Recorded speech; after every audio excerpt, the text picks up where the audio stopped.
उधो मत आइयो समझाने के उधो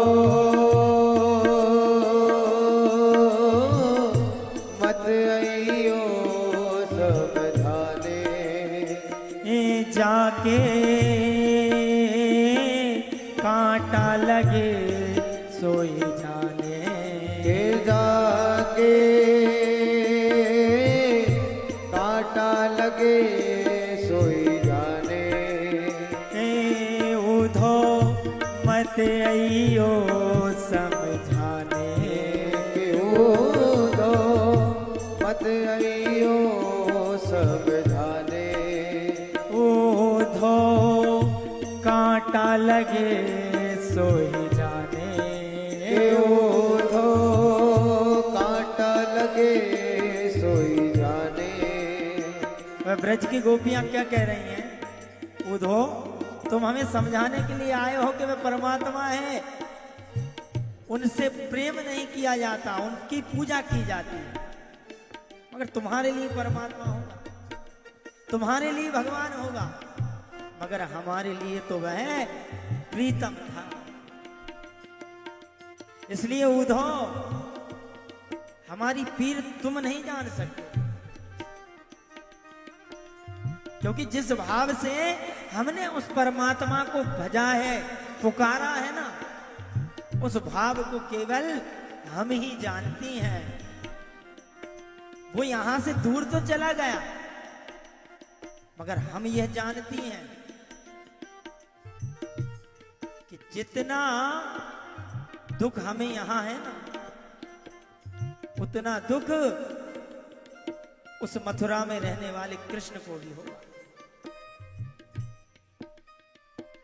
उधो से यह कह रही थी गोपियां, जाए बसे हो दूर बिरज से, जाए बसे हो दूर बिरज से, जाए बसे हो दूर बिरज से, जाए बसे हो दूर बिरज से, भेजत है संदेशा, ओ भेजत है संदेशा।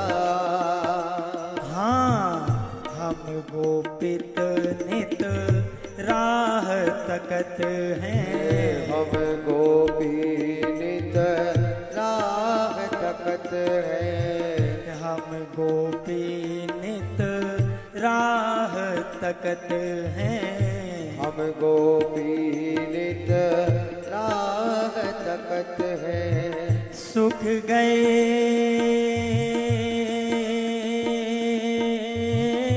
सुख गए मोरे नैना, ओ सुख गए मोरे नैना, हाँ बेरी चीर ना पहचाने, तेरी चीर ना पहचाने, बेरी चीर ना पहचाने, तेरी चीर ना पहचाने, जाके कांटा लगे सोई जाने, ओ कांटा लगे सोई जाने, केहू धो मत आइयो समझाने, केहू धो मत आइयो समझाने, धो मत आइयो समझाने, केहू धो मत आइयो समझाने। गोपी कहती हैं कि भले ही वह ब्रज से दूर चला गया है, किंतु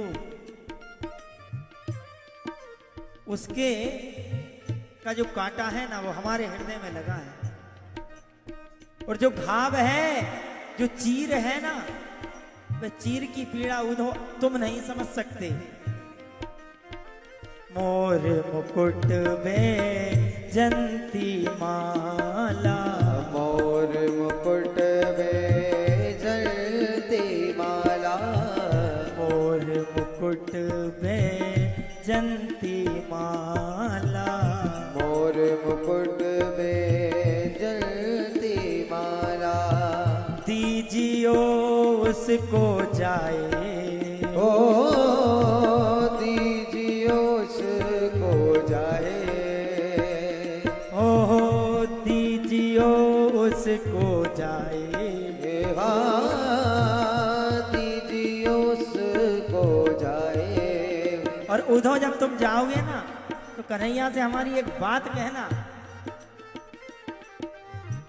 कहियो असुवन जल से यमुना कहियो यशुवन जल सो यमुना कहियो असुवन जल से यमुना कहियो असुवन जल से नैना कहियो असुवन जल से यमुना कहिए असुवन जल से यमुना खारी ना हो जाए ओ खारी ना हो जाए रे ओधो मत अइयो समझाने ए ओ दो मत अइयो समझाने हाँ जाके कांटा लगे सोई जाने जाके कांटा लगे सोई जाने हे ओधो मत अइयो समझाने हे ओ मत अइयो समझाने हे ओधो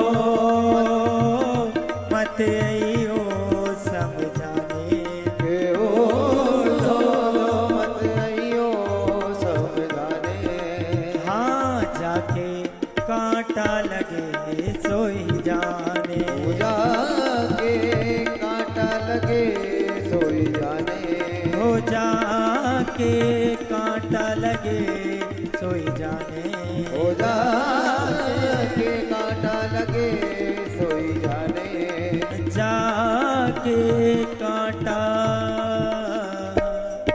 लगे सोई जाने अरे भाव हो तो गोपियों जैसे ऐसा भाव भगवान के प्रति हर एक भक्त का होना चाहिए। यहाँ भगवान कपिल अपनी माता को ध्यान योग के विषय में कह रहे हैं कि काम करते हुए भगवान का नाम हर मनुष्य को रटते रहना चाहिए। ये कथा सुनने मात्र का विषय नहीं है। कथा सुनने से किसी फल की प्राप्ति नहीं होती।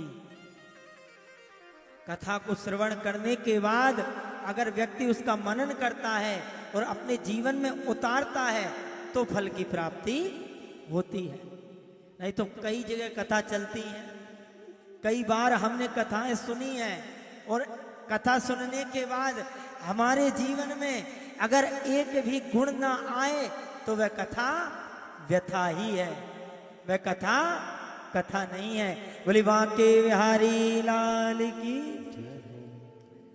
महाराज अपनी मैया को भगवान कपिल ने सिद्ध उपदेश दिया जिससे सिद्धिदा नामक नाम की नदी बनकर प्रवाह की धारा में मां बहने लगी। अपनी मैया की कपिल भगवान ने परिक्रमा की और समुद्र के समीप गए। सोनकादि 88,000 ऋषि प्रश्न करते हैं, कहते हैं कि जिस मनु की पुत्रियों के वंश का वर्णन आप सुना रहे हो, हमने सुना है कि उन मनु की तीसरी पुत्री जिसका नाम प्रसूति था वह राजा दक्ष को बिहाई गई थी। और हमने सुना है वही राजा दक्ष भगवान शंकर के कौन थे? कौन थे भगवान शंकर के? राजा दक्ष ससुर। बोलो राधे राधे। हम ये जानना चाहते हैं भगवान, आप यह बताइए कि राजा दक्ष में और भगवान शिव में बैर कैसे उत्पन्न हुआ। बोले बांके बिहारी लाल की। श्रूयताम ब्रह्म ऋषियों में सहदेवा सहाग्नया साधूनां ब्रुवतो वृत्तम नागानान च मत्सरा। एक समय की बात है जब देवताओं का राजा दक्ष के लिए बना दिया गया तो राजा दक्ष को पद का अभिमान आ गया। देखिए जब चुनाव होता है तब जो भी चुनाव लड़ रहे होते हैं वह आपके 10 बार चक्कर लगाते हैं और आपसे हाथ जोड़कर कहते हैं कि भैया ध्यान रखना, और जो पद प्रतिष्ठा मिल जाए तो आप कौन ये पहचानते भी नहीं, ये स्थिति है। तो ऐसे ही राजा दक्ष को अभिमान आ गया। एक समय की बात है, देखिए जब कोई चुनाव जीत जाता है तो क्या करता है, सबसे पहले अपनी सभा को बुलाता है। तो राजा दक्ष भी जीते, अपनी सभा इकट्ठी की, समस्त देवता इकट्ठे हुए। जब देवता इकट्ठे हुए तो उस समय समस्त देवता अपने अपने आसन पर विराजमान थे। वहीं पर भूत भावन भगवान शिव भी विराजमान थे।